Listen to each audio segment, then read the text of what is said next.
عبادت رب کے لیے، کام اللہ رب العزت کے لیے، اور جب تک یہ کام دنیا میں ہوتا رہا، جھوپڑی میں بادشاہوں جیسا سکون تھا، نمک روٹی میں سیب سنترا ڈرائی فروٹ سے زیادہ طاقت تھی، اور پھوس کے گھر میں بھی اے سی سے زیادہ گہری نیند آتی تھی۔ لیکن آج 160 منزلہ مکان میں بھی بدن میں آگ لگی ہے، اے سی چل رہی ہے، دماغ میں آگ لگی ہے، اور صاحب 10 کروڑ کی کار پہ بندہ چل رہا ہے، مگر دل کو قرار نہیں ہے، 1 درجن بیماریاں، 1 درجن دوائیاں، پھر بھی اس کے بعد چہرہ اجڑا ہوا۔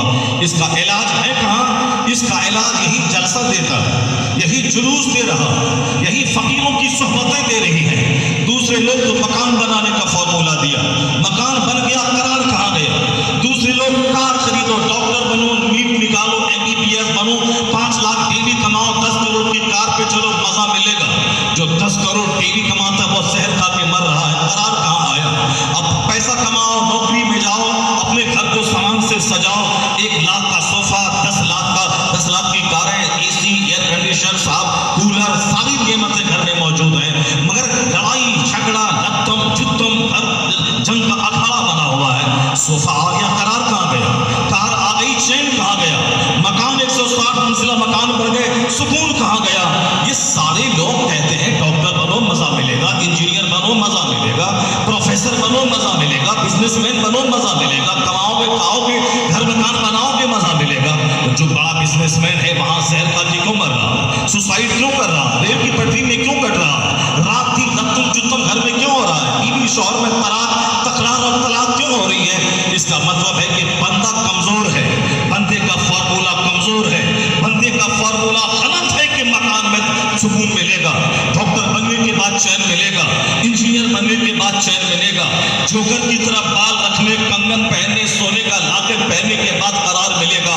تو دنیا نے تو آزما لیا، جوکر کی طرح بال بھی رکھا، گلے میں سونے کا لاکٹ بھی پہنا، ہاتھ میں بالا بھی پہنا، اور چڈی بھی عورتوں نے پہنا تاکہ مزہ آ جائے، مردوں نے جینس اور ٹائی، کوٹ اور شرٹ 3 پیس بھی پہنا تاکہ مزہ آ جائے، مگر اس کے باوجود دنیا میں لطف ہے کہاں؟ مزہ ہے کہاں؟ ارب پتی خودکشی کر رہا ہے، پھانسی کی پھندے پہ لٹک رہا ہے۔ سشانت سنگھ راجپوت کروڑوں میں کھیلنے والا، فلم کا ایکٹر، ناچنے والا، وہ پھانسی کے پھندے پہ لٹک گیا۔ چند مہینے کے بعد کروڑوں کمانے والی ہیروئن جو اپنا چہرہ بیچ کے کماتی تھی، اپنے جسم کی نمائش کر کے کروڑوں کماتی تھی، آخر اسے خودکشی کرنے کی حاجت کیوں آئی؟ پٹنہ کا ایک ارب پتی اپنی بیوی بچوں کے ساتھ فورن سے ڈھونڈ کے آیا تھا، اپنی پستول سے اپنے سارے پریوار کو سماپت کر دینے کی کیا ضرورت تھی؟ ناگپور کا ارب پتی ابھی 15 دن پہلے اپنی کار کو لاک کر کے پیٹرول چھڑک کر آگ لگا کے اپنی اور اپنے جوان بیٹے اور اپنی بیوی کی زندگی کو تباہ کرنے کی حاجت کیا تھی؟ امریکہ کا $1 لاکھ کمانے والا انجینئر 5 منزلہ مکان سے چھلانگ لگا کے جان دینے کی حاجت کیا تھی؟ صاحب TMC کا ایک کیڈر لیڈر جو 25-30 سال سے MLA تھا، اور پھر اس کو اوپر سے نیچے کود کر جان دینے کی ضرورت کیا تھی؟ اس کا مطلب نکلا کہ فارمولہ غلط ہے کہ مکان ملے گا تو مزہ ملے گا، گاڑی آئے گی تو مزہ ملے گا۔ یہ سارا فارمولہ بندے کا فارمولہ غلط۔